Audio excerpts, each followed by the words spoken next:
Hello दोस्तों, इस video में हम देखेंगे भारत की राज्य व्यवस्था आपके यूपी SSSC पैक के लिए, जो कि आपके कम समय में ज़्यादा से ज़्यादा इम्पोर्टेंट चीज़ें, फैक्चुअल चीज़ें आप रिवीजन कर सकोगे एग्जाम से जस्ट पहले। तो आओ हम देखते हैं। भारत का संवैधानिक विकास। भारत का संवैधानिक विकास आपका एक त्रिमित विकास है। ब्रिटिश शासन ने साम्राज्य विस्तार की आकांक्षाओं से भारत का आधुनिकीकरण किया तथा पाश्चात्य शिक्षा प्रसार किया। जो इंग्लिश शासन था, जो ब्रिटिश शासन था, उसने इंडिया में जो साम्राज्य विस्तार किया उसमें उसने क्या किया, जो इंडिया का जो मॉडर्नाइजेशन है वो किया तथा जो वेस्टर्न एजुकेशन है जो उसका प्रचार किया।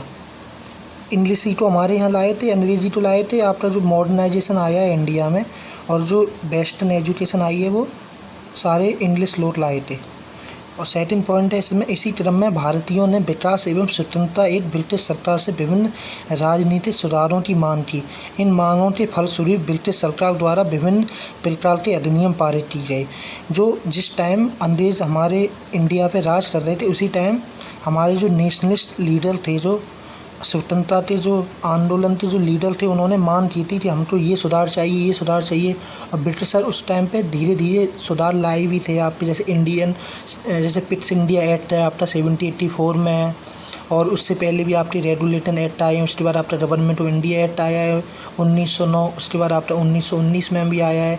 और उसके बाद आपका गवर्नमेंट ऑफ इंडिया एक्ट 1935 आया है, जो कि आपका कॉन्स्टिट्यूशन, जो आपका अभी जो प्रेजेंट में कॉन्स्टिट्यूशन है, उसका 50% आपका गवर्नमेंट ऑफ इंडिया एक्ट 1935 से लिया गया है। तो ये इस पॉइंट में दिया है। ब्रिटिश सरकार द्वारा पारित विभिन्न अधिनियमों ने भारतीय संविधान के आधार का कार्य किया। जो भी अधिनियम लाए थे ब्रिटिश सरकार, तो उसके लिए मतलब भारतीय संविधान के लिए बेस बनाया उन्होंने। जैसे किसी चीज़ का बेस बनाते हैं ना, कि हमको मतलब इस टाइप से अपना कॉन्स्टिट्यूशन बनाया। तो इसने एक तरह से हिंट दिया कॉन्स्टिट्यूएंट असेंबली तो किस टाइप का हम लोगों को कॉन्स्टिट्यूशन बनाना है। अब ये सबसे इम्पोर्टेंट देखें, जिससे क्वेश्चन आता है भारतीय संविधान सभा का गठन। आपका भारतीय संविधान सभा का गठन आपका 1946 में हुआ था। और ये किस मिशन के तहत हुआ था? ये कैबिनेट मिशन के तहत हुआ था। आपका 1946 में भारतीय संविधान सभा का गठन हुआ था और ये आपका कैबिनेट मिशन के तहत हुआ था। संविधान सभा का गठन अप्रत्यक्ष निर्वाचन द्वारा हुआ था। जो आपका इनडायरेक्ट सिलेक्शन है, उसके थ्रू आपका संविधान सभा का निर्वाचन हुआ था। विधानसभा के सदस्यों द्वारा संविधान सभा के सदस्यों का निर्वाचन किया गया था। जो विधानसभा के सदस्य थे उनके द्वारा जो संविधान सभा के सदस्यों का निर्वाचन किया गया था। जैसे जो प्रोविंशियल असेंबलीज थे, तो वहाँ के जो सदस्य थे उन्होंने संविधान सभा के लोगों को चुना था। नेक्स्ट पॉइंट हम देखते हैं, लगभग 10 लाख की जनसंख्या पर 8 सीट संविधान सभा में आवंटित की गई थी। जो 10 लाख की पॉपुलेशन थी, उस पर 8 सीट आपकी उस टाइम आवंटित की गई थी। संविधान सभा के सदस्यों की कुल संख्या उस टाइम 389 थी। इनमें से 296 296 सीटें ब्रिटिश भारत और 93 सीटें देसी रियासतों को आवंटित की जानी थी। संविधान सभा की प्रथम बैठक, ये बहुत इंपॉर्टेंट क्वेश्चन है आपका, 9 दिसंबर 1940 को हुई थी। आपकी संविधान सभा की प्रथम बैठक कब हुई थी? 9 दिसंबर 1940 को। नेक्स्ट पॉइंट है आपका, इसमें सबसे बड़े सदस्य डॉक्टर सच्चिदानंद सिन्हा को संविधान सभा का अस्थायी सदस्य बनाया गया था। अभी भी क्या होता है, जब हमारी नया इलेक्शन होता है, तो उस टाइम जो स्पीकर होता है वो कौन होता है? जो सबसे वरिष्ठ होता है उसे ही तो चुनाया जाता है। ये चीज़ उस टाइम फॉलो की रही थी। जो हमारे सबसे वरिष्ठ सदस्य डॉक्टर सच्चिदानंद सिन्हा, ये आपके बिहार डिस्ट्रिक्ट से थे, तो उनको उस टाइम संविधान सभा का अस्थायी सदस्य बनाया गया था। मतलब परमानेंट नहीं, टेम्परेरी बनाया गया था आपको। उसके बाद 11 दिसंबर 1940 को आपके राजेंद्र प्रसाद को चुना गया था। 11 दिसंबर 1940 को संविधान सभा का स्थायी सदस्य डॉक्टर राजेंद्र प्रसाद को चुना गया था। ये इम्पोर्टेंट है कि आपसे पूछ सकते हैं डॉक्टर राजेंद्र प्रसाद संविधान सभा में कैसे सदस्य थे? स्थायी थे, अस्थायी थे? उनको कब चुना गया था? डेट भी आपसे पूछ सकता है। और उसके बाद नेक्स्ट पॉइंट पर चलते हैं, SC मुखर्जी को उपाध्यक्ष और BN राव को संविधान सभा का संवैधानिक सलाहकार नियुक्त किया गया था। ये दोनों पॉइंट भी काफ़ी इंपॉर्टेंट है। संविधान सभा में महिलाओं सदस्यों की संख्या कितनी थी? 15 थी। महिला सदस्यों की संख्या 15 थी आपकी संविधान सभा में। नेक्स्ट पॉइंट आपका 13 दिसंबर 1940 को जवाहरलाल नेहरू ने संविधान सभा में उद्देश्य प्रस्ताव किया, जो ऑब्जेक्टिव रेजोल्यूशन बोलते हैं, वो आपका कब प्रस्ताव किया था? 13 दिसंबर 1940 को, जिसे 22 जनवरी 1947 को सर्वसम्मति से स्वीकार कर लिया था। 22 जनवरी को उसको सारी कॉन्स्टिट्यूंट असेंबली ने सर्वसम्मति से स्वीकार कर लिया था। उसके बाद हम आते हैं जो संविधान सभा की प्रमुख समितियां एवं उनके अध्यक्ष हैं, ये काफ़ी आपका इम्पोर्टेंट है। इनसे 1 क्वेश्चन आप श्योर मान सकते हो आपके पैट में, वो 4 और शिफ्ट में से एक शिफ्ट में जरूर आपसे एक क्वेश्चन पूछेंगे, जिसमें संघ शक्ति समिति के आपके जवाहरलाल नेहरू थे, संघीय संविधान समिति के आपके भी जवाहरलाल नेहरू थे, प्रांतीय संविधान समिति के भी आपके इसमें आपके सरदार वल्लभ भाई पटेल थे, प्रांतीय संविधान समिति के प्रारूप समिति जो उसके आपके भीमराव अम्बेडकर थे, मौलिक अधिकारों एवं अल्पसंख्यकों संबंधी समिति इसके भी आपके सरदार वल्लभ भाई पटेल थे, और जो राष्ट्रीय ध्वजा संबंधी जो समिति थी उसके आपके डॉक्टर राजेंद्र प्रसाद थे। अब हम आते हैं नेक्स्ट पेज पर। 26 नवंबर 1949 को संविधान सभा द्वारा संविधान को पारित किया गया। 26 नवंबर 1949 को संविधान सभा द्वारा संविधान को पारित किया गया। आपका ये पूछ सकते हैं कि संविधान सभा द्वारा संविधान को कब पारित किया गया, तो आप बताएंगे 26 नवंबर 1949 को। नेक्स्ट पॉइंट 26 नवंबर 1949 को संविधान सभा द्वारा पारित किए गए संविधान में 22 भाग और 8 अनुसूचियाँ और 395 अनुच्छेद हैं। उस टाइम अभी तो हम लोगों के पास शेड्यूल 12 शेड्यूल है, लेकिन उस टाइम हम लोगों के पास 8 ही शेड्यूल थे, 8 अनुसूचियाँ थी, और आर्टिकल भी अभी हम लोगों के पास इससे काफ़ी ज़्यादा हैं। 395 थे उस टाइम और भाग थे 22। नेक्स्ट पॉइंट जो हमने आपको बताया, वर्तमान में आपके पास अप्रॉक्स 465 आर्टिकल हैं, 25 भाग हैं और 12 शेड्यूल अनुसूचियाँ हैं। संविधान सभा की कुल 2 वर्ष 11 माह और 18 दिन का समय लगा। जैसे आपसे कोई पूछ सकता है संविधान बनाने में कितना टाइम लगा, तो आप बताइए 2 वर्ष 11 माह और 18 दिन। नेक्स्ट पॉइंट आपका संविधान सभा की अंतिम बैठक कब हुई आपकी? इसकी अंतिम बैठक हुई थी आपकी 24 जनवरी 1950 को। 26 जनवरी 1950 को आपका भारत का संविधान लागू हुआ था। संविधान के लागू होने की तिथि को गणतंत्र दिवस के रूप में मनाया जाता है। हमारा जो अंतिम बैठक 24 जनवरी को हुई थी, लेकिन जो हमारा भारत का संविधान कब से लागू हुआ था वो 26 जनवरी 1950 को हुआ था। नेक्स्ट पॉइंट 24 जनवरी 1950 को डॉक्टर राजेंद्र प्रसाद को भारत का राष्ट्रपति चुना गया। तो आपसे पूछ सकते हैं राजेंद्र प्रसाद को कब चुना गया आपका प्रथम राष्ट्रपति? तो 24 जनवरी को 1950 को आपका डॉक्टर राजेंद्र प्रसाद को इंडियाज़ फर्स्ट प्रेसिडेंट चुना गया, प्रथम राष्ट्रपति चुना गया। संविधान सभा द्वारा 22 जुलाई 1947 को राष्ट्रीय ध्वज तथा 24 जनवरी 1950 को राष्ट्रीय गीत और राष्ट्रगान को अपनाया गया। तो संविधान सभा ने 22 जुलाई 1947 को राष्ट्रीय ध्वज, 24 जनवरी 1950 को राष्ट्रीय गीत और राष्ट्रीय गान अपनाया गया। अब हम चलते हैं नेक्स्ट पॉइंट पे। कैबिनेट मिशन योजना के आधार पर भारत के लिए अंतरिम सरकार का गठन किया गया। जो इंटरिम गवर्नमेंट गठित हुई थी वो आपके कैबिनेट मिशन योजना के आधार पर की गई थी। अब आता है संविधान का स्रोत। संविधान से क्या लिया गया है? कुछ लोग बोल देते हैं कि हमारा संविधान पूरा ही दूसरे देशों से लिया गया है, तो उसी कड़ी में हम देखेंगे किस देश से क्या लिया गया है। तो सबसे पहले हम ब्रिटेन देखेंगे, जो हम लोगों पे उस टाइम हुकूमत भी कर रहे थे।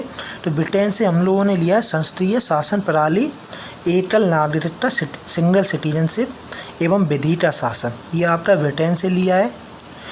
और संयुक्त राष्ट्र अमेरिका यूएसए से आपका मूल अधिकार, न्यायपालिका की स्वतंत्रता, न्यायिक पुनरावलोकन का सिद्धांत, उपराष्ट्रपति का पद, राष्ट्रपति पर महाभियोग जो इम्पीचमेंट होता है, उच्चतम व उच्च न्यायालय के न्यायाधीशों को हटाया जाना, ये भी आपका संयुक्त राष्ट्र अमेरिका से लिया है। अब हम नेक्स्ट आते हैं कनाडा। कनाडा से क्या लिया है? कनाडा से हम लोगों ने लिया है जो केंद्र द्वारा राज्यपाल की जो नियुक्ति है वो हमने कनाडा से लिया है। और जो अवशिष्ट शक्तियों का केंद्र है, जो मतलब मोर सेंट्रल के पार जो भारतीय सरकार है उसके पास ज़्यादा पावर रहेंगी, वो हमने कनाडा से लिया है। आयरलैंड से क्या लिया है हमने? नीति निदेशक तत्व DPSP, राष्ट्रपति की निर्वाचन पद्धति, राष्ट्रपति द्वारा राज्यसभा में मनोनीत सदस्य, ये हमने आयरलैंड से लिया है। जर्मनी से क्या लिया है? आपातकाल के दौरान मूल अधिकार का स्तरण, जो इमरजेंसी के टाइम पे हम लोग फंडामेंटल राइट्स को जो हटा देंगे वो हमने जर्मनी से लिया है। उस नेक्स्ट पॉइंट हम यूएसए उससे क्या लिया है आपका, यूएसएसआर से, सोवियत संघ से हमने जो फंडामेंटल ड्यूटीज़ हैं वो ली हैं। और साउथ अफ्रीका से क्या लिया है आपका, संविधान संशोधन प्रक्रिया, जो कॉन्स्टिट्यूशनल अमेंडमेंट होते हैं वो उन्होंने दक्षिण अफ्रीका से लिया है। और जो राज्यसभा सदस्यों का निर्वाचन वो भी हमने दक्षिण अफ्रीका से लिया है। जापान से हमने क्या लिया है, जापान से विधि द्वारा स्थापित प्रक्रिया हम लोगों ने जापान से ली है। अब हम आते हैं संविधान के महत्वपूर्ण भाग, किस भाग में क्या है और कौन सा आर्टिकल किस भाग में आता है ये हम देखेंगे इसमें। तो भाग 1 में आपका संघ और उसके क्षेत्र आते हैं। भाग 1 में आपके संघ और उसके क्षेत्र आते हैं। भाग 2 में आपका नागरिकता आता है, सिटीजनशिप, ये आर्टिकल आपका 5 से 11 है। और भाग 3 में आपका मौलिक अधिकार आता है, ये 12 से 35 है। और जो DPSP है वो आपका 36 से 51 आती है। और जो मूल कल्चर जो फंडामेंटल ड्यूटीज़ हैं वो 51 का में आती है। जो संघ सरकार से संबंधित उपबंध हैं वो 52 से, जो सेंट्रल गवर्नमेंट के जो उपबंध हैं संबंधित वो आपका 52 से 151 में आता है। जो राज्य से संबंधित उपबंध हैं वो 152 से 237 आता है। जो संघ राज्य क्षेत्र है वो 239 से 242 आता है। जो पंचायतें हैं वो 243 से 243 आता है। नगरपालिका आपका 243 ता से 243 या 66 आता है। और आपका सहकारी समिति 9 ठा, ये आपके 9 में ही है। पंचायतें हैं 9, फिर उसमें का में नगरपालिका है, ठा में सहकारी समितियाँ हैं, वो आपका 243 ZH2 243 ZT आता है। उसके बाद हम चलते हैं भाग 11 में। भाग 11 में अब जो आपके रिलेशन है, जो संबंध है संघ और राज्य के, वो आता है आपका भाग 11 में। ये आर्टिकल 245 से 263 तक आता है। और आपका भाग 15 में निर्वाचन आता है। निर्वाचन आपका 324 से 329 में आता है। राजभाषा आपकी भाग 17 में आती है और ये आपके आर्टिकल 343 से 351 तक आती है। भाग 18 आपका आपात उपबंध है, ये आपका 352 से 360 आता है। और भाग 20 आपका संविधान का संशोधन है, ये आपका 368 में आता है। अब हम जो शेड्यूल है वो देखते हैं, कौन से शेड्यूल में क्या आता है। पहली अनुसूची में आपका राज्य व राज्य क्षेत्र आता है। दूसरी अनुसूची में आपका राष्ट्रपति तथा उन उच्च पदाधिकारियों के वेतन भत्ते व पेंशन आती है। तीसरी अनुसूची में शपथ आती है आपकी। चौथी अनुसूची में आपकी राज्यसभा में जो स्थान होते हैं उनका आवंटन। पाँचवीं में जो अनुसूचित क्षेत्र होते हैं और अनुसूचित जनजातियों के जो प्रशासन और नियंत्रण के बारे में उपलब्ध। छठी में आपके कुछ स्पेशल जो स्टेट हैं वो आते हैं, जिसमें आपका असम, मेघालय, त्रिपुरा, मिजोरम, जिसे आप ऐसे ATMM करके भी याद कर सकते हैं, असम, त्रिपुरा, मेघालय, मिजोरम।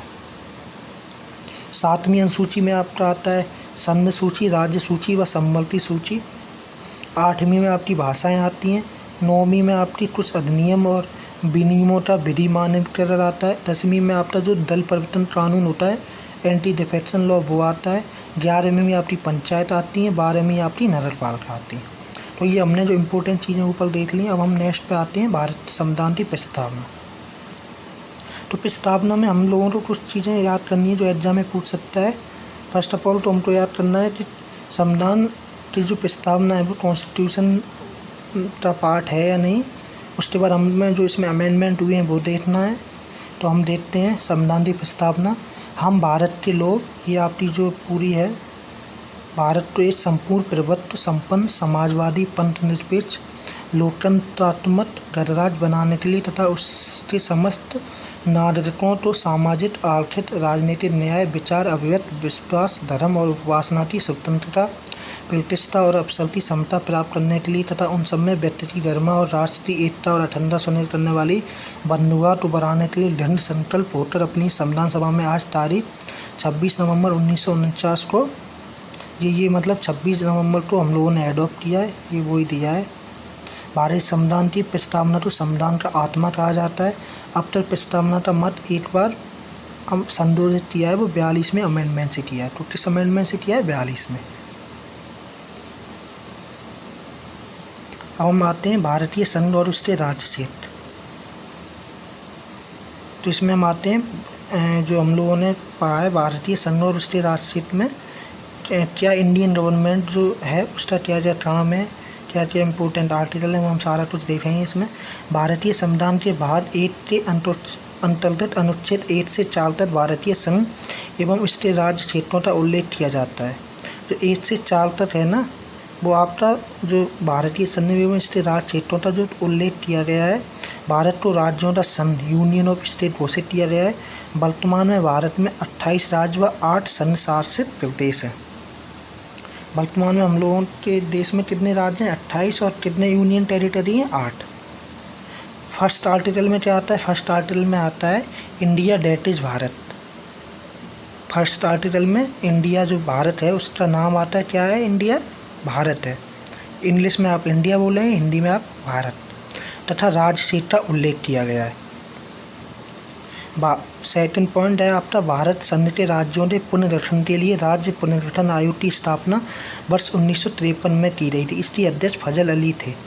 जो उस टाइम हम लोगों का देश आज़ाद हुआ था तो उस टाइम तो बहुत सारे प्रोविंशियल स्टेट भी थे, कुछ डायरेक्ट ब्रिटिश के कंट्रोल में थे। तो उस टाइम लोगों ने डिमांड की हमारा ये राज्य होना चाहिए, हमारा ये राज्य होना चाहिए। तेलंगाना की मांग हुई। उस टाइम बहुत सारे राज्य थे जो मतलब लैंग्वेज के हिसाब से मांग उठने लगी। तो उसी की नज़र को देखते हुए भारत सरकार ने 1953 में पुनर्गठन आयोग की स्थापना की। इसकी अध्यक्षता आपकी किसने की थी? फजल अली ने की थी। श्री राममुलु की मृत्यु के पश्चात 1 अक्टूबर 1953 को भाषा के आधार पर प्रथम राज्य आंध्र प्रदेश का गठन किया गया। आपका पहला राज्य कब बना गया? आंध्र प्रदेश बना है पहला राज्य भाषा के आधार पर। उसके बाद आपका 1956 में क्षेत्रीय परिषदों की स्थापना की गई। उसके बाद आपका नेक्स्ट वन, भारत में 5 क्षेत्रीय परिषदें हैं। केंद्रीय गृह मंत्री इन क्षेत्रीय परिषदों का अध्यक्ष होता है। जो आपका होम मिनिस्टर होता है वो क्षेत्रीय परिषद का अध्यक्ष होता है। इंडिया में कितनी है? 5 है। ये आपको याद रखना है। कौन कौन सी हैं क्षेत्रीय परिषदें? आपकी फर्स्ट है उत्तर क्षेत्रीय परिषद, ये आपकी नई दिल्ली में, ये इसमें राज्य आते हैं। दूसरा है आपका दक्षिण क्षेत्रीय परिषद, इसका हेडक्वार्टर चेन्नई में, इसमें ये साउथ के मोस्टली स्टेट आते हैं। पूर्वी क्षेत्रीय परिषद कोलकाता में, इसमें जो ईस्टर्न साइड के राज्य हैं वो आते हैं। पश्चिम क्षेत्रीय परिषद इसका बम्बई में, इसमें वेस्ट वाले स्टेट आते हैं। और मध्यवर्ती का प्रयागराज में, इसमें जो नॉर्थ में है वो आते हैं। वैसे उत्तर प्रदेश, MP, उत्तराखंड, छत्तीसगढ़। अब हम इसमें देखेंगे कि कौन सा राज्य कब बना। तो इसमें सबसे पहले हम देखेंगे आपका आंध्र प्रदेश आपका 1 अक्टूबर 1953 को बना। आपका 1 अक्टूबर 1953 को, ये क्रोनोलॉजी में पूछ सकते हैं एग्जाम में आपके, तो आपको ये याद रखना है। सबसे पहले आपका आंध्र प्रदेश बना है और कब बना है? 1953। आप डेट याद रखिए, मतलब ईयर याद रखिए, डेट याद मत रखिए।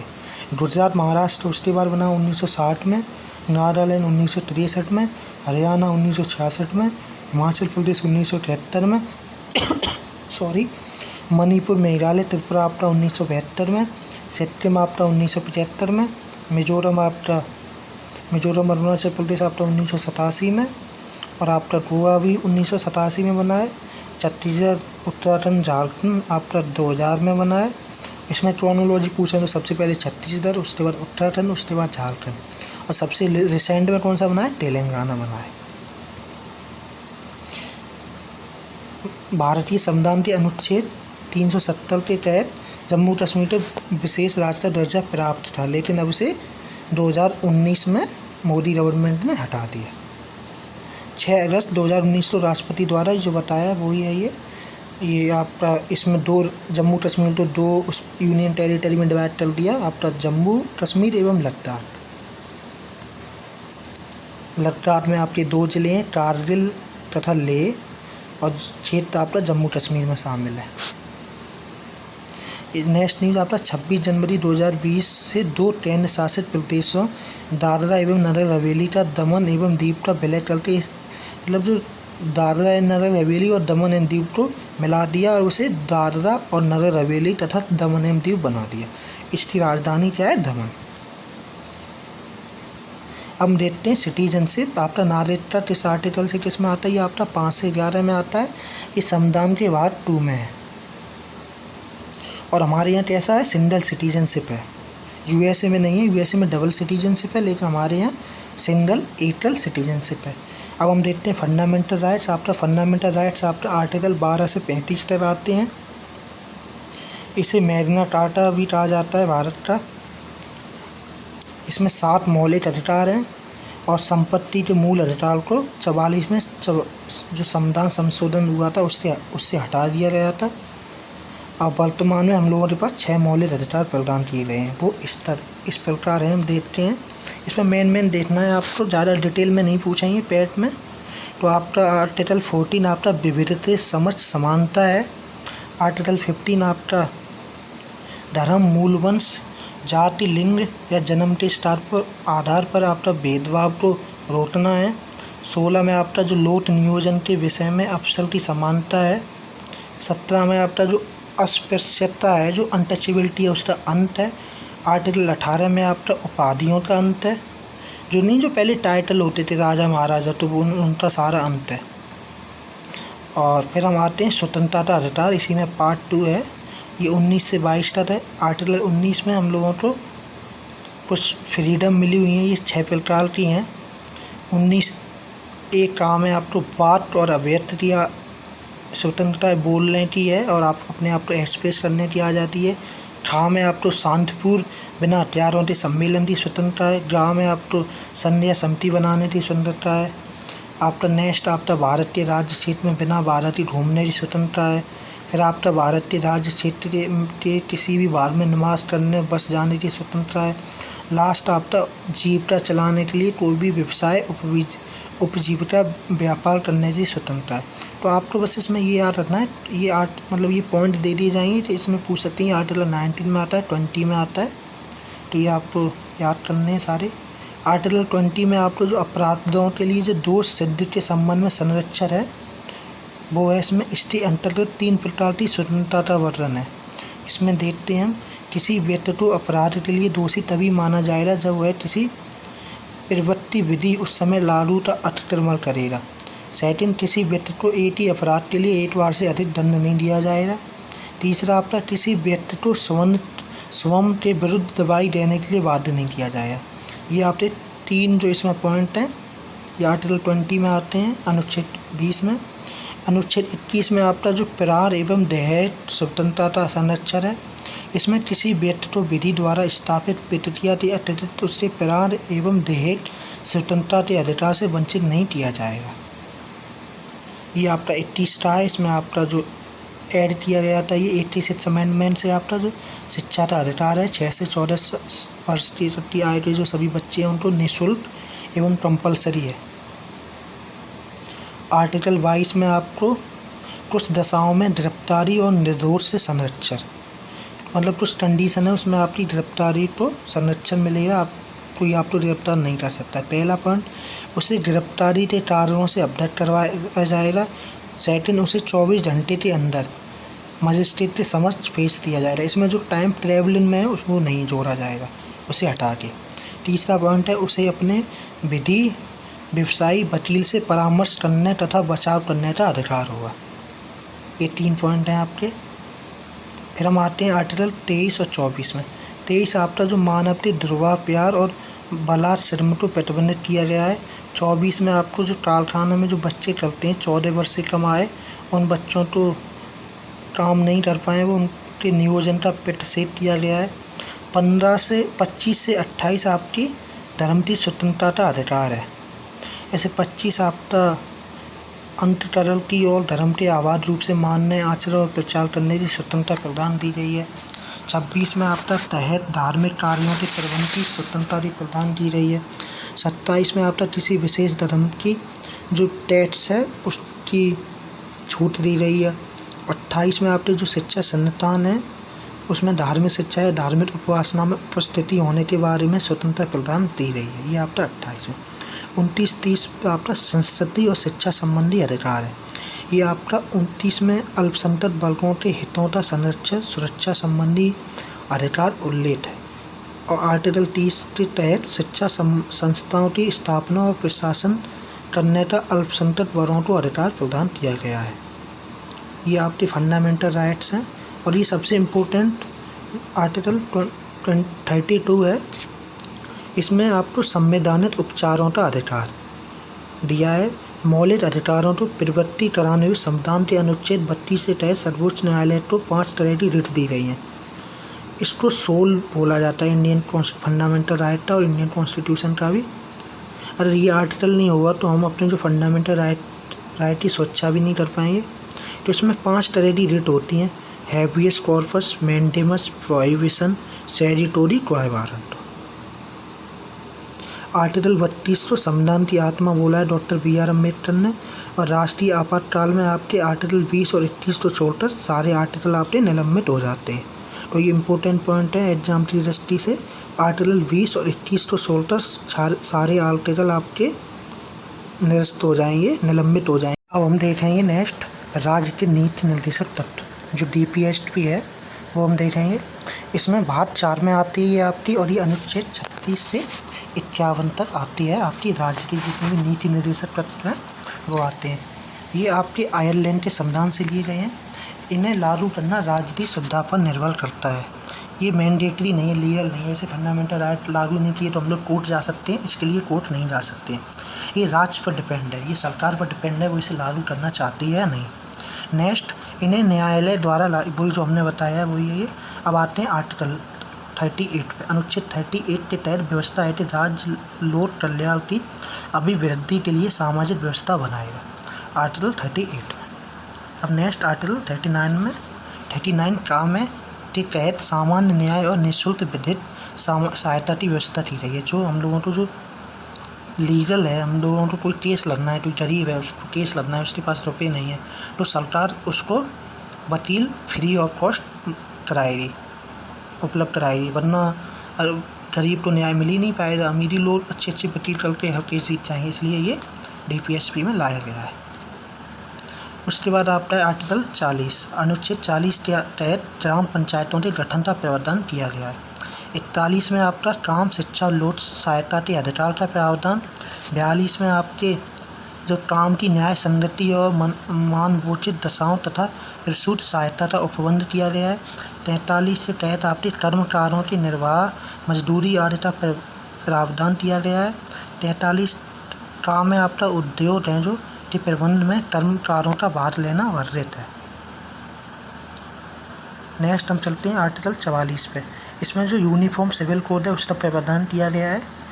अनुच्छेद 44 में जो सामान्य आचार संहिता, ये इम्पोर्टेंट है, ये काफ़ी न्यूज़ में रहता है। आपका आर्टिकल 44। नेक्स्ट आपका आर्टिकल 45 है आपका। इसे आपका 6 वर्ष से कम आयु के जो बच्चे हैं उनके लिए जो शिक्षा है वो कंपलसरी है।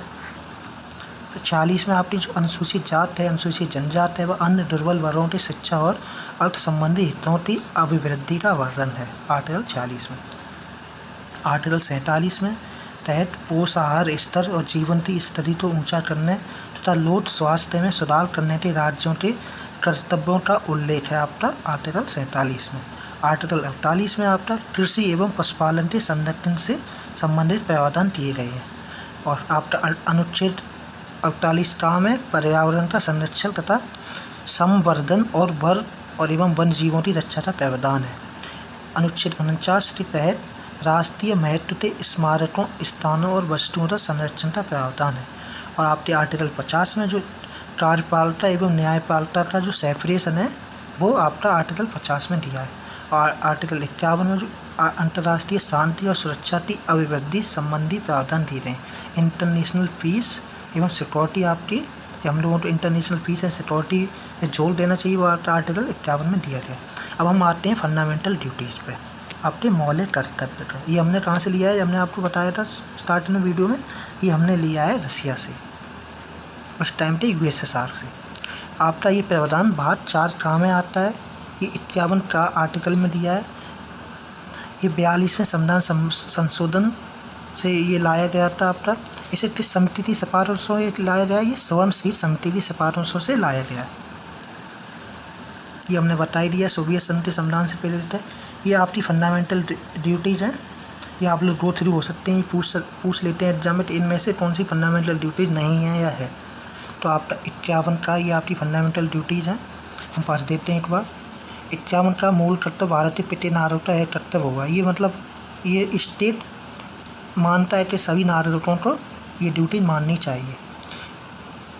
तो ये आपका फर्स्ट है, आपका संविधान का पालन करें और उसके आदर्श संस्थाओं, राष्ट्रीय ध्वज और राष्ट्रगान का आदर करें। ये आपका है, जिसमें ये आपका फर्स्ट फंडामेंटल ड्यूटीज़ है आपकी।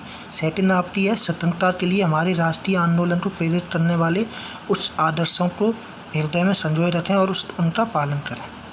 नेक्स्ट आपका है, भारतीय संप्रभुता, एकता और अखंडता की रक्षा करें और उसे अक्षुण्ण रखें। और आपकी 4 नंबर फंडामेंटल ड्यूटीज़ है, देश की रक्षा करें और आहवान किए जाने पर राष्ट्र की सेवा करें। और नेक्स्ट है आपके, भारत के सभी लोगों में समरसता और समान भातृत्व की भावना का निर्माण करें, जो धर्म, भाषा, प्रदेश या वर्ग पर आधारित सभी भेदभाव से परे हो। ऐसी प्रथाओं का त्याग करें जो स्त्रियों के सम्मान के विरुद्ध हो, जो स्त्रियों को इक्वलाइट ना देती है। नेक्स्ट आपका फंडामेंटल ड्यूटीज़ है, हमारी सांसारिक संस्कृति, गौरवशाली परंपरा का महत्व समझें और उसका परिरक्षण करें, उसे कंजर्व करें। ये आपका इन्वायरमेंट से रिलेटेड है फंडामेंटल ड्यूटीज़। नेक्स्ट आपकी है, जो साइंटिफिक टेम्परामेंट होना चाहिए, वैज्ञानिक दृष्टिकोण, मानववाद और ज्ञानार्जन तथा सुधार की भावना का विकास करें। नेक्स्ट आपकी है, सार्वजनिक संपत्ति को सुरक्षित करें, जो पब्लिक प्रॉपर्टी है, और हिंसा से दूर रहें, जो वायलेंस है उससे दूर रहें। और आपकी नेक्स्ट है, व्यक्तिगत और सामूहिक गतिविधियों के सभी क्षेत्रों में उत्कर्ष सतत प्रयास करें, जिससे राष्ट्र की निरंतर बढ़ते हुए प्रयत्न और उपलब्धि नई ऊंचाइयों को छू ले। आपकी लास्ट है जो फंडामेंटल ड्यूटीज, यदि माता पिता या संरक्षण, जो मतलब वही है जो 6 से 14 वर्ष के जो बालक हैं उनको एजुकेशन और उनका यथास्थी बालक या प्रतिपालक के लिए शिक्षा का अवसर प्रदान करें। ये आपका किसमें है, ये आपका लास्ट फंडामेंटल ड्यूटीज़ है। ये आपकी 86वें संविधान संशोधन से ऐड की गई थी 2002 में। आपके जो जिस टाइम फंडामेंटल ड्यूटीज़ आई थी उस टाइम आपकी 10 थी, लेकिन बाद में आपकी 8 फंडामेंटल ड्यूटीज़ और ऐड कर दी गई थी 86वें संविधान संशोधन से। अब हम आते हैं नेक्स्ट इंपॉर्टेंट टॉपिक पे, कि संधि कार्यपालिका। संधि कार्यपालिका में आपका कौन कौन होता है, इसमें आपका राष्ट्रपति होता है, आपका उपराष्ट्रपति होता है, प्रधानमंत्री होता है और मंत्रिमंडल होता है, और भी लोग होते हैं। भारत में संसदीय शासन प्रणाली को अपनाए जाने के कारण राष्ट्रपति कार्यपालिका नाम मात्र का प्रमुख होता है। जो राष्ट्रपति होता है वो नाम का प्रमुख होता है, लेकिन मेन जो हेड होता है, ऐसे आपका रियल हेड होता है प्राइम मिनिस्टर, लेकिन जो नॉमिनल हेड बोलते हैं इंग्लिश में वो होता है आपका राष्ट्रपति। फर्स्ट पर्सन भी आपका राष्ट्रपति होता है भारत का। तो आपका संविधान भारत के 5 के अंतर्गत आर्टिकल 52 से 58 तक ये आपका संधि कार्यपालिका है, देखेंगे इसमें। सबसे पहले हम देखते हैं राष्ट्रपति, ये काफ़ी इंपॉर्टेंट है।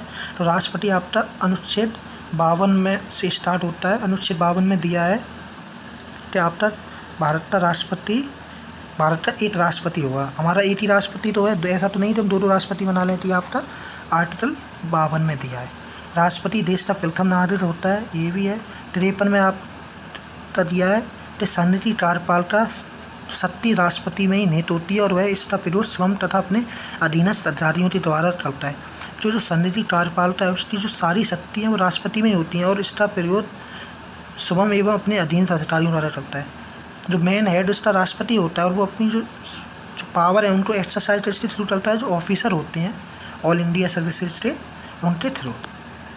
अब इसकी योग्यताएँ क्या क्या राष्ट्रपति की योग्यताएँ आपकी, वह भारत का नागरिक हो, ये तो ऑब्वियस ही है, 35 वर्ष की आयु पूरी कर चुका हो और लोकसभा के सदस्य से निर्वाचित होने की योग्यता रखता हो। सदस्य ना हो लेकिन उसकी जो कंडीशन है वो रखता हो। चुनाव के समय लाभ का पद धारण न करता हो, मतलब ऐसा नहीं है कोई ऐसा पद हो जिससे उसे लाभ प्राप्त होता हो चुनाव के समय और कोई ऑफिस में, मतलब सेंट्रल गवर्नमेंट की। यह आपकी चौथी कंडीशन। निर्वाचन आपका आर्टिकल 54 के अनुसार एक निर्वाचन मंडल होता है, वो राष्ट्रपति के सदस्यों द्वारा राष्ट्रपति का निर्वाचन किया जाता है। निर्वाचन मंडल में आपका लोकसभा, राज्यसभा, राज्य तथा यथाशक्ति सदस्य राज्यों की विधानसभाओं के निर्वाचित सदस्य शामिल होते हैं। तो ये इंपॉर्टेंट पॉइंट है कि मतलब कौन कौन वोट देता है राष्ट्रपति के चुनाव में। तो लोकसभा मेंबर होते हैं वो देते हैं, जो राज्यसभा मेंबर होते हैं वो होते हैं, और जितने भी स्टेट होते हैं या यूटी होती हैं जिनमें असेंबली होती हो, राज्यों की विधानसभा होती हो, उससे सदस्य देते हैं। कौन से सदस्य देते हैं? निर्वाचित सदस्य देते हैं, नॉमिनेट सदस्य नहीं देते हैं, ओनली निर्वाचित। आर्टिकल 55 के अनुसार राष्ट्रपति का निर्वाचन अनुपातिक प्रतिनिधित्व के अनुसार एकल संक्रमणीय मत और गुप्त मतदान किया जाता है। मतलब जो ऐसा नहीं हम लोग खुलते नहीं बता सकते हैं वोट दे रहे हो लो हमने इन कैंडिडेट को दिया है, ये गुप्त मतदान होता है और ये सिंगल ट्रांसफरेबल वोट सिस्टम के थ्रू इसका वोट इन डाला जाता है। अब पदाविधि हम देखते हैं।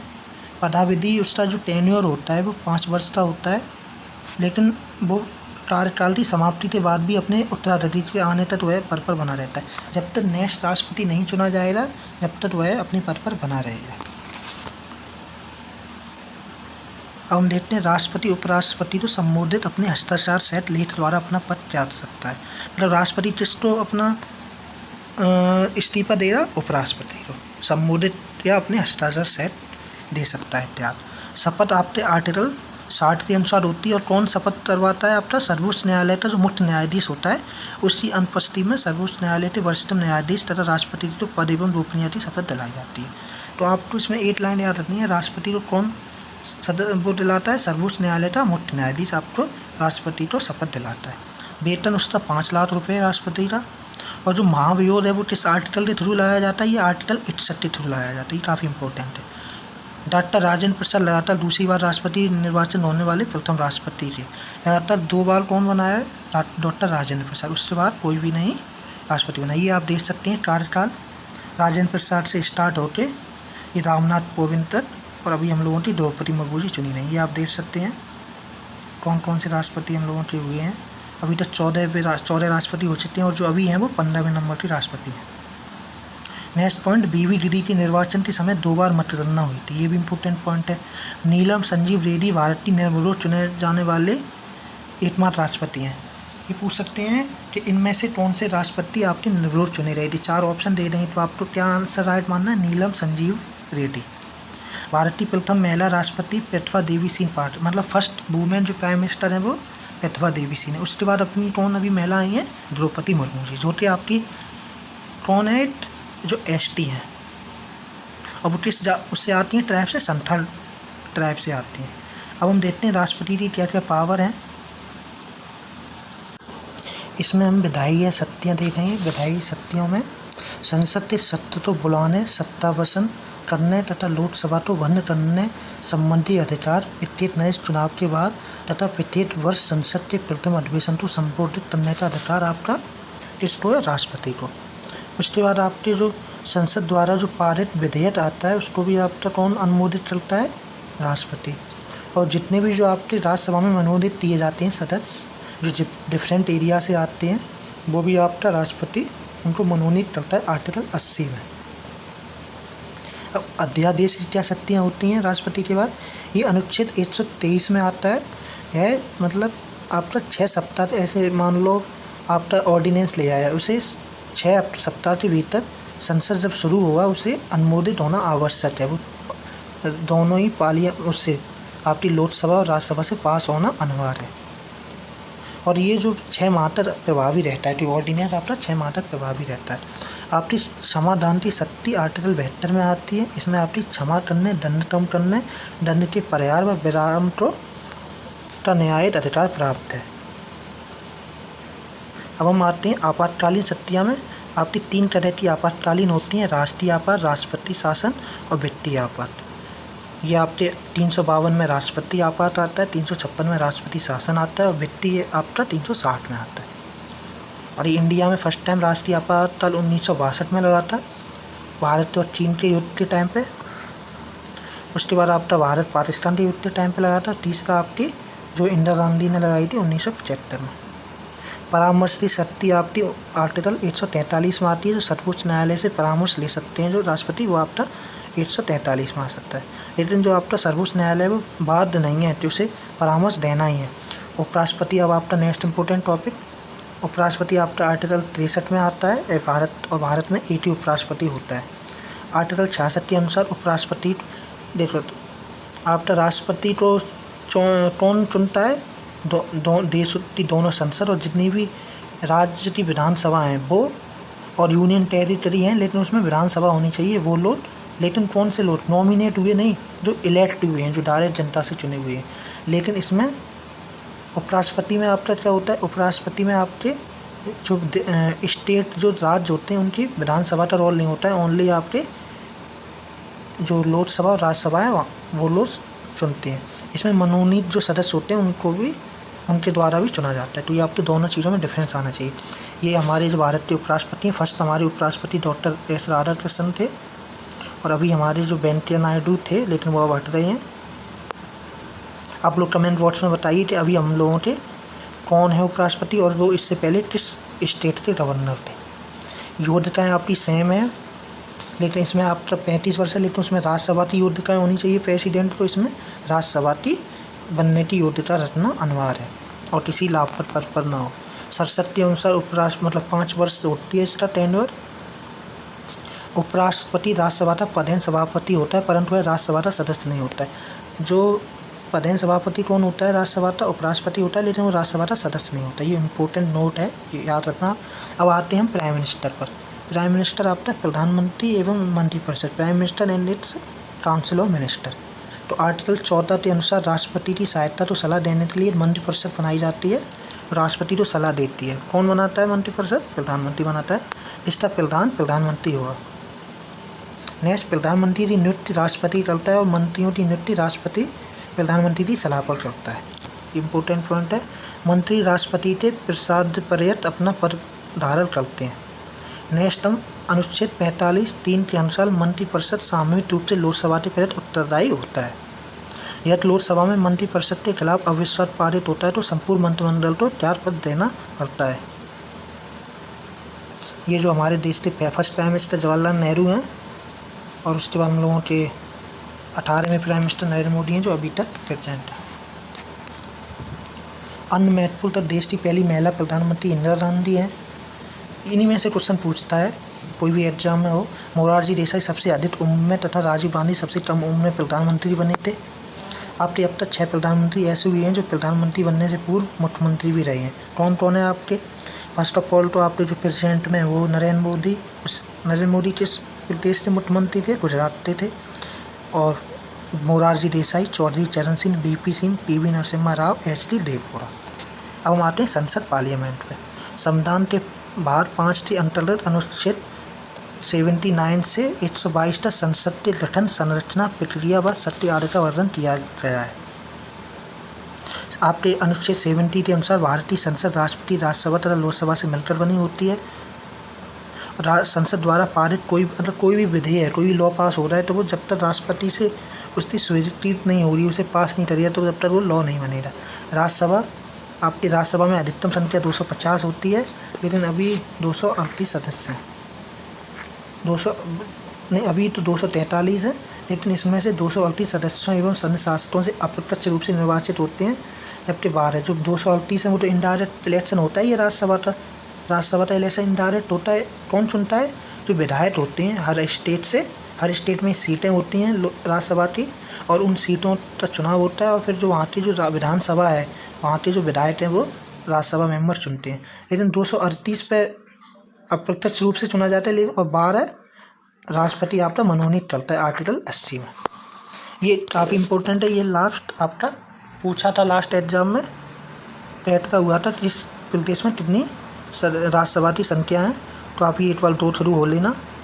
आंध्र प्रदेश में आपकी 11 हैं, असम में आपकी 7 हैं, छत्तीसगढ़ में 5 हैं, गुजरात में 11 हैं, हिमाचल में 3 हैं, झारखंड में 6 हैं, केरल में 9 हैं, महाराष्ट्र में 19 है, मेघालय में 8 है, नागालैंड में 1 है, उड़ीसा में 10 है, पंजाब में 7 है, सिक्किम में 1 है, त्रिपुरा में 1 है, उत्तराखंड में 3 है, तेलंगाना में 7 है, अरुणाचल में 1 है, बिहार में 16 है, गोवा में 1, हरियाणा में 5, जम्मू कश्मीर में 4, कर्नाटक में 12 और मध्य प्रदेश में 11 है, मणिपुर मिजोरम में 1, दिल्ली में 3 है, पुदुचेरी में आपकी 1 है, राजस्थान में 10 है, तमिलनाडु में 18 है, और आपकी सबसे ज़्यादा उत्तर प्रदेश में और बंगाल में 16 है। ये इम्पोर्टेंट है आपकी। राज्यसभा सदस्यता के लिए कितनी न्यूनतम आयु होनी चाहिए? 30 वर्ष होनी चाहिए। राज्यसभा एक स्थायी सदन है। राज्यसभा के सदस्यों का कार्यकाल 6 वर्षों तक होता है, और इसका इलेक्शन प्रत्येक 2 वर्ष पे होता है। 2 वर्ष पे इलेक्शन सारी सीटों का नहीं होता है, 1/3 सीटों का इलेक्शन हर 2 वर्ष पे होता है। राज्यसभा की विशेष शक्तियाँ आपकी, ये विशेष शक्तियाँ जो अखिल भारतीय सेवा के सृजन का अधिकार आपका राज्यसभा को प्राप्त है। राज्यसभा अनुच्छेद 312 के अंतर्गत 2/3 बहुमत द्वारा अखिल भारतीय सेवा का सृजन करती है। राज्यसभा संविधान के जो आर्टिकल 249 है उसके तहत कोई भी राज्य सूचीता सब्जेक्ट तो राष्ट्रीय महत्व घोषित कर सकती है। राज्यसभा का गठन 3 अप्रैल 1952 को किया गया था तथा इसकी पहली बैठक 13 मई 1952 को हुई थी। अब लोकसभा में आते हैं। लोकसभा में आपकी अधिकतम संख्या 550 होती है, 530 प्लस 20। वर्तमान में लोकसभा की संख्या 543 है। इनमें से 524 राज्यों से तथा 19 केंद्र शासित प्रदेशों से अप्रत्यक्ष रूप से निर्वाचित होते हैं। ये आपकी संख्या है। ये मैं एक नहीं पढ़ूंगा, ये आप देख सकते हैं इसमें से। ये इतनी इम्पोर्टेंट नहीं है जितनी आपकी राज्यसभा की, लेकिन फिर भी आप ये देख लीजिए, एग्जाम का पता नहीं क्या पूछ ले। इसका PDF में टेलीग्राम पर डाल दूंगा तो उससे आप देख सकते हैं। लोकसभा का कार्यकाल आपका 5 वर्ष का होता है। मंत्रिपरिषद लोकसभा के प्रति सामूहिक रूप से उत्तरदायी होते हैं। लोकसभा की सदस्यता की न्यूनतम आयु कितनी होती है? 25 वर्ष होती है। लोकसभा अध्यक्ष और उपाध्यक्ष देखेंगे। इसमें आर्टिकल 93 के अनुसार लोकसभा अपने सदस्यों में से एक अध्यक्ष और एक उपाध्यक्ष का चुनाव करती है। अध्यक्ष उपाध्यक्ष को, उपाध्यक्ष अध्यक्ष को अपना त्यागपत्र दे सकता है।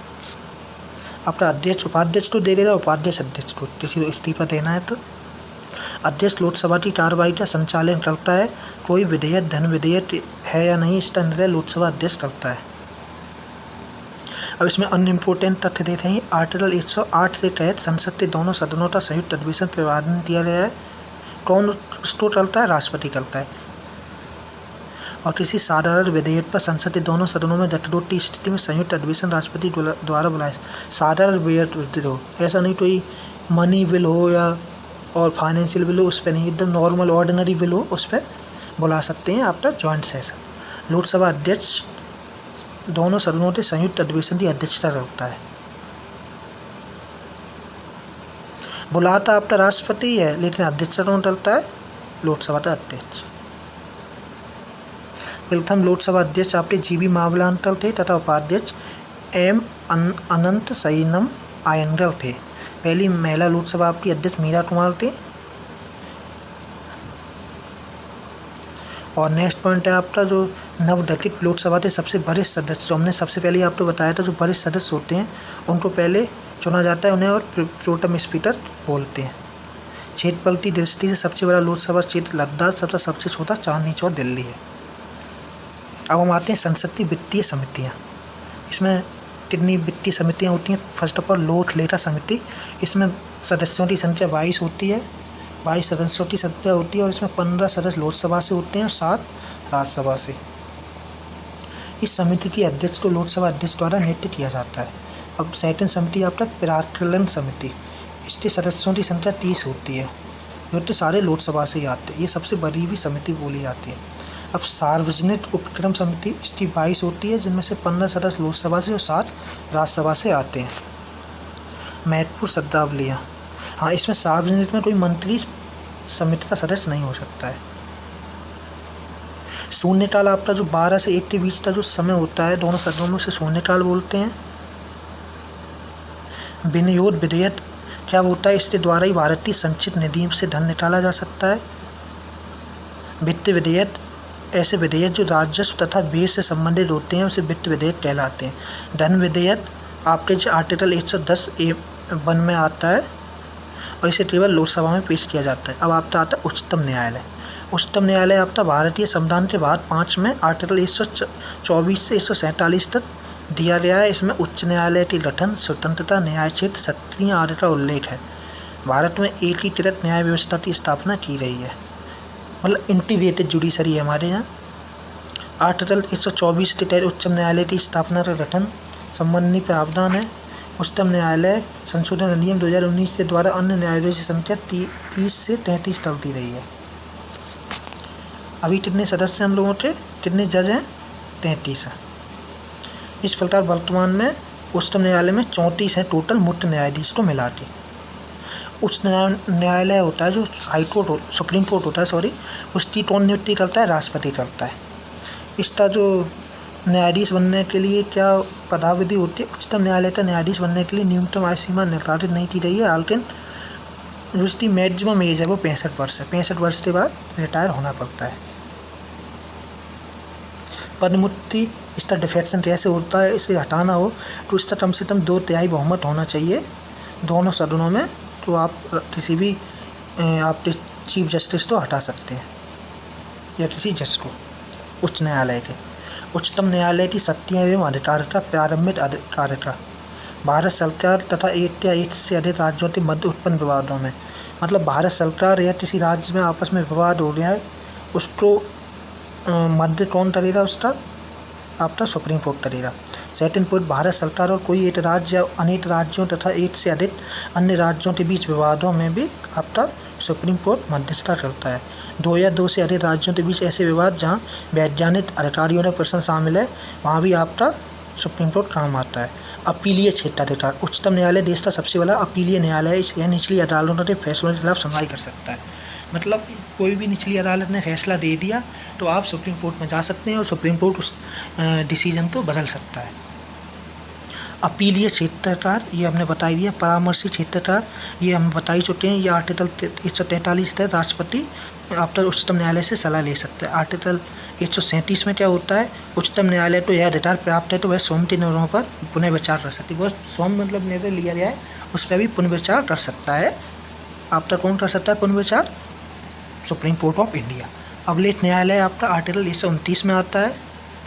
अब आपका आता है उच्च न्यायालय। आपका उच्च न्यायालय, अब इधर हमने देखा था उच्चतम न्यायालय, अब हम देख रहे हैं उच्च न्यायालय। उच्च न्यायालय तो हाई कोर्ट बोलते हैं इंग्लिश में। संविधान के भाग 6 के अनुच्छेद 214 से 231 तक राज्यों के उच्च न्यायालयों के गठन, क्षेत्राधिकार, शक्तियों आदि के बारे में प्रावधान उल्लेख है। ये आपके उच्च न्यायालय हैं, जितने भी उच्च न्यायालय हैं देश में। सबसे पहले आपका इलाहाबाद उच्च न्यायालय था। ये आपके जो नंबर वाइज हैं ये इतने इम्पोर्टेंट नहीं है, आप नंबर याद कर सकते हैं। अभी 25 हाई कोर्ट है अपने देश में। हाई कोर्ट का नियुक्ति भी तो हाई कोर्ट के जो न्यायाधीश हैं इनकी भी नियुक्ति कौन करता है? राष्ट्रपति करता है। इनकी अधिकतम सीमा 62 वर्ष होती है और इससे पूर्व वे भी राष्ट्रपति को अपना रिजाइन लेटर दे सकते हैं। अनुच्छेद 215 के अनुसार प्रत्येक वर्ष उच्च न्यायालय का एक अभिलेख न्यायालय होता है। केंद्र शासित प्रदेशों में एवं दिल्ली एवं जम्मू कश्मीर के पास अपना उच्च न्यायालय है। भारत में वर्तमान में कुल 25 उच्च न्यायालय हैं। 1862 में सर्वप्रथम तत्कालीन कलकत्ता, बम्बई तथा मद्रास में उच्च न्यायालय की स्थापना हुई थी। ऊपर ये आपका इलाहाबाद दिया और यहाँ ये दे रहे हैं, एक बार दोबारा से क्रॉस चेक करते हैं।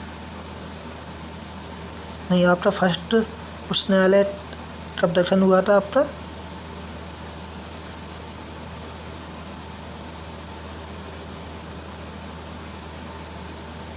ये आपका कलकत्ता, बम्बई और मद्रास में फर्स्ट आपका उच्च न्यायालय की स्थापना हुई थी। वो इलाहाबाद वाला 1866 में आया है। और उच्च न्यायालय की शक्तियाँ क्या होती हैं? आर्टिकल 226 इम्पोर्टेंट है, इम्पोर्टेंट आप लगा सकते हैं इसे, के तहत नागरिकों के मौलिक अधिकारों और अन्य अधिकारों की रक्षा हेतु उच्च न्यायालय में भी हम लोग रिट जारी कर सकते हैं। तो फंडामेंटल की रिट हम सुप्रीम कोर्ट में भी जारी कर सकते हैं और हाई कोर्ट में भी। सुप्रीम कोर्ट में आर्टिकल 32 से और हाई कोर्ट में आर्टिकल 226 से। महान्यायवादी व महाधिवक्ता, इसमें भारतीय संविधान के अनुच्छेद 76 में महान्यायवादी व महाधिवक्ता किसमें आता है? आर्टिकल 76 में आता है। बस आपको यही देखना है। और इसमें ये देखना आपका ये प्रथम विधि अधिकारी होता है और ये महान्यायवादी राष्ट्रपति के प्रसाद पर धारण करता है और ये किसी भी आपका कोर्ट सभा या राज्यसभा में भाग ले सकता है। आपकी कोई बहस चल रही लेकिन उसमें वोट नहीं डाल सकता है।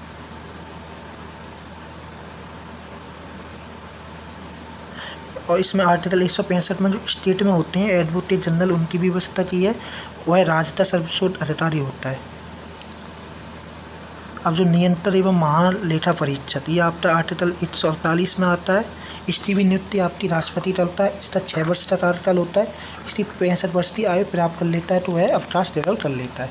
यह केंद्र सरकार के लेखा से संबंधित रिपोर्ट राष्ट्रपति को देता है। जितने भी अकाउंट ऑडिट वगैरह ये करता है। वह राज्य सरकार के लेखा से संबंधित रिपोर्ट राज्यपाल को देता है, जो उसे विधानमंडल के पटल पर रखवाते हैं। भारत की संचित निधि, ये आपकी आर्टिकल 266 में आती है संचित निधि। अब आता है आकस्मिकता निधन। ये संविधान का अनुच्छेद 267 संसद और राज्य विधानमंडल को भारतीय राज्य की आकस्मिकता निधि सृजन करने की शक्ति देता है। अब हम आते हैं राज्य की कार्यपालिका पर। राष्ट्रीय कार्यपालिका आपकी भारत 6 में है। ये आपकी आर्टिकल 153 से 167 है। इसमें राज्यपाल, मुख्यमंत्री, मंत्रिपरिषद, महाधिवक्ता शामिल है। जो आपका सेंट्रल लेवल पे थे वही आपका राज्य लेवल पे है। वहाँ प्राइम मिनिस्टर है, यहाँ चीफ मिनिस्टर हो गया, वहाँ आपका प्रेसिडेंट है, राज्यपाल हो गया। इसमें सबसे पहले इम्पोर्टेंट है गवर्नर। गवर्नर आपका किस आर्टिकल में आता है? 153 में आता है। और 8% आपका 2 से 1 या 2 या 3 स्टेट का गवर्नर बन सकता है। ये आर्टिकल 153 में ये भी है कि अयोग्यता में वह भारत का नागरिक हो, वह 65 वर्ष की आयु पूरी कर चुका हो। अब आता है नियुक्ति एवं पदाविधि। कौन नियुक्त करता है गवर्नर को? आपके राज्यपाल नियुक्त करता है आपके गवर्नर को। क्या क्या पावर होती हैं? ये क्या पावर होती हैं? कार्यकारी शक्तियाँ क्या होती हैं? राज्यपाल मुख्यमंत्री और मुख्यमंत्री के परामर्श पर अंतिम मंत्रियों की नियुक्ति करता है। राज्यपाल राज्य लोक सेवा आयोग के अध्यक्ष एवं सदस्यों की नियुक्ति करता है। राज्यपाल राज्य विश्वविद्यालय के कुलपतियों की नियुक्ति करता है। राज्यपाल राज्य के उच्च सदन अर्थात लेजिस्लेटिव काउंसिल की कुल सदस्य की संख्या के 8/6 सदस्यों को मनोनीत करता है। विधायी शक्तियाँ क्या हैं उसकी? राज्यपाल राज्य विधानमंडल के सत्र को आहूति, संबोधित, विधिलित तथा सत्तावासन कर सकता है। राज्य विधानमंडल द्वारा पारित विधेयक राज्यपाल के हस्ताक्षर के बाद ही अधिनियम बनता है। जैसे सेंट्रल लेवल पे आपका प्रेसिडेंट उस पर हस्ताक्षर करेगा तभी वो लॉ बनेगा, ऐसी स्टेट लेवल पे आपका राज्यपाल हस्ताक्षर करेगा तभी वो अधिनियम बनेगा। आपका ऑर्डिनेंस, उसमें आर्टिकल 123 में ऑर्डिनेंस प्रेसिडेंट देता है। इसमें आर्टिकल 213 के अनुसार राज्यपाल अध्यादेश जारी कर सकता है। आर्टिकल 200 में क्या आता है? ये राज्यपाल किसी विधेयक पर अनुमति देता है या अनुमति रोक देता है अथवा राष्ट्रपति के विचार के लिए स्वैच्छिक रख सकता है। अब हम आते हैं चीफ मिनिस्टर पे। चीफ मिनिस्टर आपका प्रधान मुख्यमंत्री होता है और इसे राज्यपाल नियुक्त करता है। ये आर्टिकल 162 के अनुसार मंत्रिपरिषद सामूहिक रूप से विधानसभा के प्रति उत्तरदायी होता है। अब जो राज्य विधायक है इसमें कौन कौन आता है? इसमें आपका राज्यपाल आता है, राज्य विधानमंडल के सदन, विधानसभा अथवा 2 सदन। अगर विधान परिषद है तो वो भी आएगा, वरना राज्यपाल और विधानसभा। अभी कितने राज्यों में है आपकी विधान परिषद? आपकी आंध्र प्रदेश में, उत्तर प्रदेश में, कर्नाटक में, तेलंगाना में, बिहार में, महाराष्ट्र में। ये आपसे पूछ सकते हैं कौन कौन से राज्य में, तो आपको याद रखना है आंध्र प्रदेश, उत्तर प्रदेश, कर्नाटक, तेलंगाना, बिहार और महाराष्ट्र में। ये लेजिस्लेटिव काउंसिल है आपका। ये आर्टिकल 169 में आता है, आपको ये याद रखना है इम्पोर्टेंट। किस आर्टिकल में आता है? 169 में।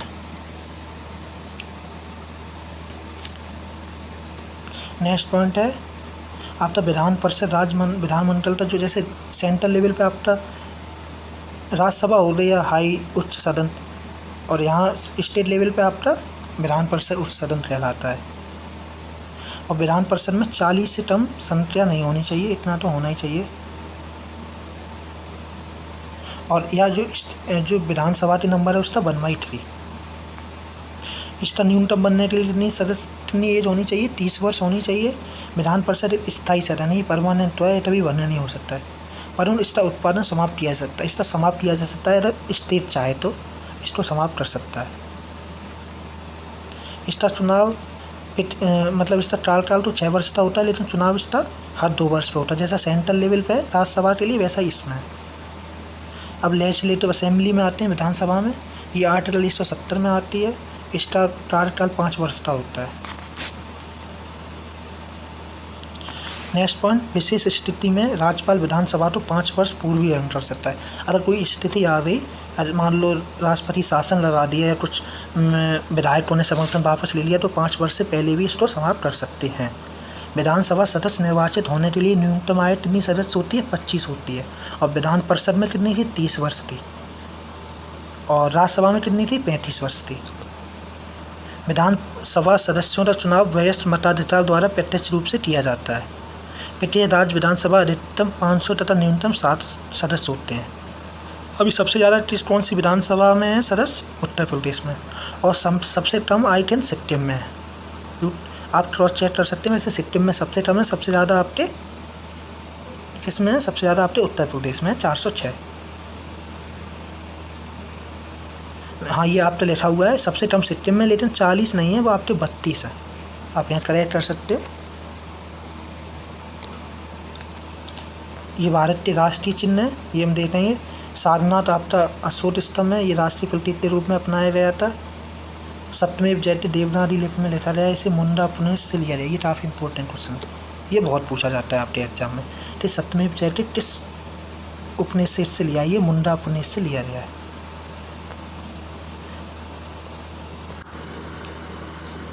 आपका राष्ट्रीय गान जनमंडल तो आपका संविधान सभा द्वारा 24 जनवरी 1950 को भारत के राष्ट्रगान के रूप में स्वीकार किया गया था। इसकी रचयिता आपके रविन्द्रनाथ टैगोर जी ने की थी। इस गाने का जो समय है वो 52 सेकंड है, जबकि संचय रूप से इसे 20 सेकंड में गाया जा सकता है। अगर हम लोग जल्दी जल्दी गाएँ तो वैसे, लेकिन जो प्रॉपर तरीके से गाएँ तो 52 सेकंड टाइम लगता है। इसे सर्वप्रथम आपका 27 दिसंबर 1911 को भारतीय राष्ट्रीय कांग्रेस के कलकत्ता अधिवेशन में गाया गया था, जिसके अध्यक्ष कौन थे? आपके बिशन नारायण राव थे। ये इंपॉर्टेंट फैक्ट है कि आप तक कब गाया गया था फर्स्ट बार? 27 दिसंबर 1911 में कलकत्ता अधिवेशन में। राष्ट्रीय गीत आपका वंदे मातरम है, जो 24 जनवरी 1950 को स्वीकार किया गया था। इसे किसने गाया है? इसे बंकिम चंद्र चटर्जी के उपन्यास आनंद मन से लिया गया है। इसे सर्वप्रथम भारतीय राष्ट्रीय कांग्रेस के 1896 के अधिवेशन में गाया गया था, जिसके अध्यक्ष आपके रहमतुल्लाह सयानी थे। राष्ट्रीय ध्वज आपका 22 जुलाई 1947 को अपनाया गया है। ये जो इम्पोर्टेंट इन्फॉर्मेशन ये तो सब आप लोग जानते ही होंगे। जो ध्वज की चौड़ाई और लंबाई का अनुपात कितना है? 2/3 है। अब हम चलते हैं नेक्स्ट टॉपिक पे, पंचायती राज। पंचायती राज ये आपका 73वें संविधान संशोधन से लाया गया है पंचायती राज, और ये आपके अनुच्छेद 243 में टा से रात तक है। ये 11वीं अनुसूची के तहत पंचायती राज की व्यवस्था की गई है। ये भाग 9 में आता है। 2 अक्टूबर 1959 को तत्कालीन प्रधानमंत्री जवाहरलाल नेहरू द्वारा पंचायती राज का उद्घाटन राजस्थान के नागौर जिले में किया गया था। तो सबसे पहले पूछ सकते हैं कि पंचायती राज का उद्घाटन कहाँ किया गया था? राजस्थान के नागौर जिले में। सेकंड पॉइंट, आंध्र प्रदेश दूसरा राज्य था जहाँ 11 अक्टूबर 1959 को पंचायती राज का शुभारंभ किया गया था।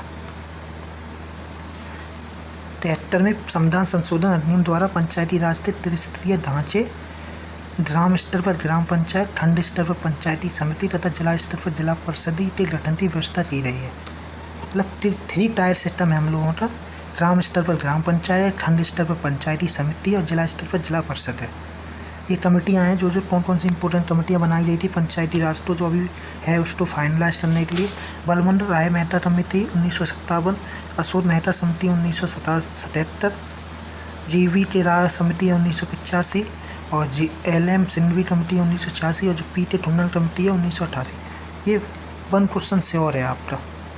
इससे चारों शिफ्ट में, ये हर शिफ्ट में पूछा जा सकता है ये क्वेश्चन। ये टॉपिक दिया भी है पैट में अलग से पंचायती राज, तो आप ये अच्छा कर लीजिए। ये पूछ सकते हैं बलवंती राय मेहता समिति किससे संबंधित है, ये कब आई थी, इसका ऑर्डर भी दे सकते हैं, कौन सी पहले आई थी कौन सी बाद में आई थी। तो ये आप लोग अच्छे से याद कर लें।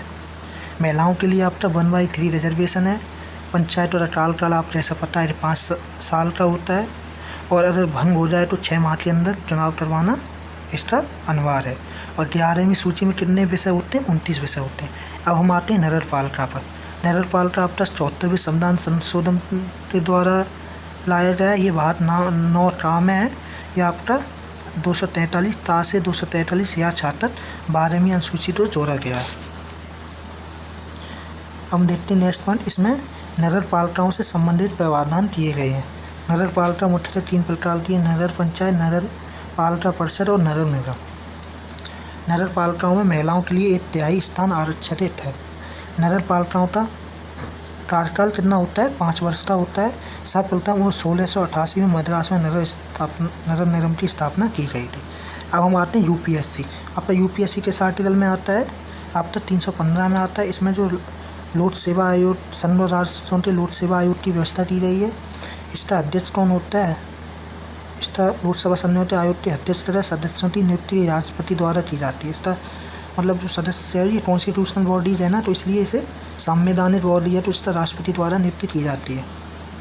संघ लोकसभा आयोग के अध्यक्षों एवं सदस्यों का कार्यकाल कितना होता है? 6 वर्ष का होता है तथा 65 वर्ष की आयु तक जो पहले पूरा हो जाता है। जो पहले पूरा हो जाएगा उससे मान लिया जाएगा। अब आते हैं इलेक्शन कमीशन पे, निर्वाचन आयोग पे, जिस पे हमारी पूरी डेमो कैसी टिकी हुई है। ये आर्टिकल 324 से 329 तक आता है। निर्वाचन आयोग में एक मुख्य निर्वाचन आयोग होता है व 2 अन्य निर्वाचन आयोग होते हैं, जिनकी नियुक्ति राष्ट्रपति द्वारा की जाती है। तो आपके टोटल कितने होते हैं इलेक्शन कमीशन में? 3 होते हैं। एक आपका मेन होता है, मेन चीफ इलेक्शन कमीशन होता है, 2 आपके उसके मेंबर होते हैं। तो कितने होते हैं? 3 होते हैं। आर्टिकल 324 के अनुसार संसद, राज्य विधानमंडल, राष्ट्रमंडल, उपराष्ट्रपति के पदोन्नति निर्वाचन की जिम्मेदारी आपकी किसकी होती है? निर्वाचन आयोग की होती है। मुख्य निर्वाचन आयुक्त तथा अन्य निर्वाचन आयुक्तों का कार्यकाल कितना होता है? 6 वर्ष अथवा 65 वर्ष की आयु जो भी पहले पूरा हो जाता हो। निर्वाचन आयोग कैसी, हमने अभी बताया, ये संवैधानिक संस्था है। वर्तमान में मान्यता प्राप्त राष्ट्रीय राजनीतिक पार्टी कितनी है? 8 है आपकी। ये देख लेते हैं कौन कौन सी आपकी। इंडियन नेशनल कांग्रेस है, इसका चुनाव चिन्ह हाथ का पंजा है। बीजेपी जानते ही हैं सब लोग। बहुजन समाजवादी पार्टी जानते ही हैं। भारतीय कम्युनिस्ट पार्टी, ये कम्युनिस्ट पार्टी भी 2-3 तरह की होती है। इसमें 2 पार्टी नेशनल है। सीपीआई आपकी, जिसका हसिया और वाली है, और ये सीपीआई मार्क्सिस्ट है, उसका हसिया, हथौड़ा और तारा है। एनसीपी जो महाराष्ट्र बेस्ड पार्टी है, और गुजरात और आपके नॉर्थ ईस्ट स्टेट में भी है, उसका घर ही है। AITMC जो ममता बनर्जी की पार्टी है, इसका जोड़ा फूल है, ये नेशनल पार्टी है। और नेशनल पीपल पार्टी पुस्तक है, ये आपकी नॉर्थ ईस्टर्न स्टेट है, वहाँ की पार्टी है। वहाँ से 2 से 3 स्टेटों में स्टेट पार्टी हो रही है, इसलिए इसे नेशनल पार्टी घोषित कर दिया है। अब हम आते हैं कौन कौन से प्रमुख संशोधन हैं, जितने अमेंडमेंट है इम्पोर्टेंट, वो हम देख लेंगे। इसमें सारे आपके जो एग्जाम में इससे बाहर नहीं आएगा संशोधन। प्रियतम संशोधन अधिनियम है आपका, जिसमें 9वीं अनुसूची को जोड़ा गया था। इस अनुसूची में उल्लेखित विषयों को सर्वोच्च न्यायालय की न्यायिक पुनरावलोकन की शक्ति से बाहर रखा गया था। प्रियतम संशोधन में आपका 9वीं अनुसूची को जोड़ा गया था। 36वां संशोधन अधिनियम में आपका जो सिक्किम तो पूर्व राष्ट्र दर्जा प्राप्त किया था 36 में से। 42वां आपका, ये बहुत इंपॉर्टेंट है, इसे मिनी कॉन्स्टिट्यूशन भी बोलते हैं। इसके द्वारा प्रस्तावना में जो समाजवादी, पंथ निरपेक्ष, अखंडता शब्द जोड़े गए थे। 72 काम में नागरिकों के मूल कर्तव्यों को जोड़ा गया था, जो नहीं 11वीं जो फंडामेंटल ड्यूटीज़ थी, वो आपकी 42वें संशोधन अधिनियम से जोड़ी गई थी। राष्ट्रपति को मंत्रिमंडल की सलाह मानने के लिए बाध्य भी 42वें अमेंडमेंट से ही था। 44 में क्या था आपका? राष्ट्रपति के द्वारा विधेयक को पुनर्विचार के लिए एक बार वापस भेजने की शक्ति प्रदान की गई है। राष्ट्रीय आपात के संदर्भ में आंतरिक अशांति शब्द के स्थान पर सशस्त्र विद्रोह शब्द आपका 44वें संशोधन अधिनियम से लाया गया है। संपत्ति के अधिकार को प्राप्त मूल अधिकार का दर्जा समाप्त कर इसे विधिक अधिकार का दर्जा प्राप्त किया गया है। जो पहले हमारा right to property fundamental right था, उसको कैसा बना दिया है? लीगल राइट बना दिया। राष्ट्रीय आपात के दौरान अनुच्छेद 20 एवं 21 द्वारा प्रदत्त मूल अधिकारों को निलंबित आपका अमेंडमेंट 44 से किया गया है। 52वां अमेंडमेंट से हम लोग क्या लाए हैं? 52वें अमेंडमेंट से हम लोग लाए हैं जो दल बदल कानून है, उसे हम 52वें संशोधन अधिनियम से लाए हैं 1985। 61 से हम क्या लाए हैं?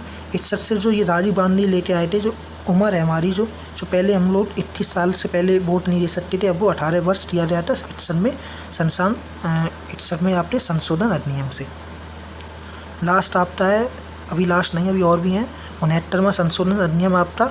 इसमें जो NCT जो दिल्ली है, उसको राष्ट्रीय राजधानी क्षेत्र का दर्जा प्राप्त किया था। इसके अलावा दिल्ली के लिए 70 सदस्यीय विधानसभा की व्यवस्था की गई थी।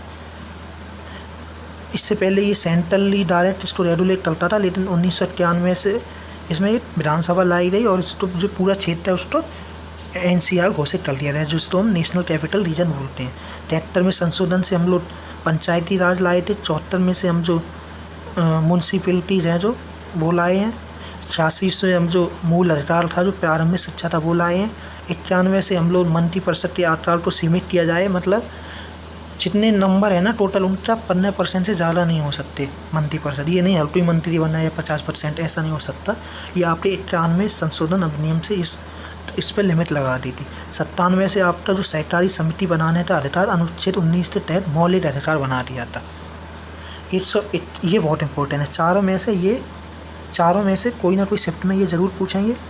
101 ये आपका GST है, ये 2016 में लाया गया था, नहीं लेकिन इसे लागू, ये शायद गलत लिखा है, इसे 2017 में लाया गया था और ये 1 जुलाई से लागू हुआ था। 1 जुलाई 2017 से लागू हुआ था GST 101वां संशोधन अधिनियम। 102 में आपका संशोधन अधिनियम क्या था? इसमें राज्य पिछड़ा आयोग को संवैधानिक दर्जा दे दिया था। पहले आपका नेशनल जो था SC लोगों के लिए जो राष्ट्रीय था आयोग, और जो ट्राइब्स के लिए था राष्ट्रीय आयोग, लेकिन उसके बाद राष्ट्रीय पिछड़ा वर्ग जो OBC के लिए आयोग को भी संवैधानिक दर्जा दे दिया था। आयोग तो पहले भी था, लेकिन वो पहले स्टैचुटरी बॉडी था, इसको संवैधानिक दर्जा 152वें संशोधन अधिनियम से दिया था। 103वां ये संशोधन अधिनियम ये आपका 10% जो EWS है, जो जनरल लोगों में जो गरीब लोग हैं 8 लाख से नीचे वाले, 8 लाख या 8 लाख से नीचे जब इनकी इनकम है, उनके लिए EWS के थ्रू रिजर्वेशन दिया गया था। लास्ट जो अभी रिसेंट लास्ट है जो अमेंडमेंट 104 में, उसमें आपका जो 10% आरक्षण मिलता है उसको बढ़ाना होता है हर 10 साल पे, वो है आपका 104। और 105वां है आपका ये 2021 में लाया गया था। इसे है अधिनियम सामाजिक एवं शैक्षिक रूप से पिछड़े वर्गों की पहचान करने एवं निर्दिष्ट करने राज्य एवं केंद्र शासित प्रदेशों की शक्ति को पुनर्स्थापित करता है। ये 105वां संशोधन अधिनियम है। तो इसी के साथ आपकी जो इंडियन पॉलिटी है, मैंने जो मेन चीज़ें वो करा दी हैं। आपको मैं एश्योर कर सकता हूँ, आपका जो इंडियन पॉलिटी का जो पोर्शन पैट में या किसी भी वनडे एग्जाम में पूछेंगे वो इससे बाहर नहीं होगा, और आप इसे कम टाइम में 1.5 की स्पीड में जल्दी रिवीजन कर सकते हैं। तो आप दोस्तों वीडियो कैसा लगा, क्या वीडियो में सुधार हो सकता है, ये आप कमेंट बॉक्स में लिख सकते हैं। तो दोस्तों चैनल को लाइक करें, शेयर करें, सब्सक्राइब करें, और इसी के साथ ये वीडियो समाप्त होती है। धन्यवाद।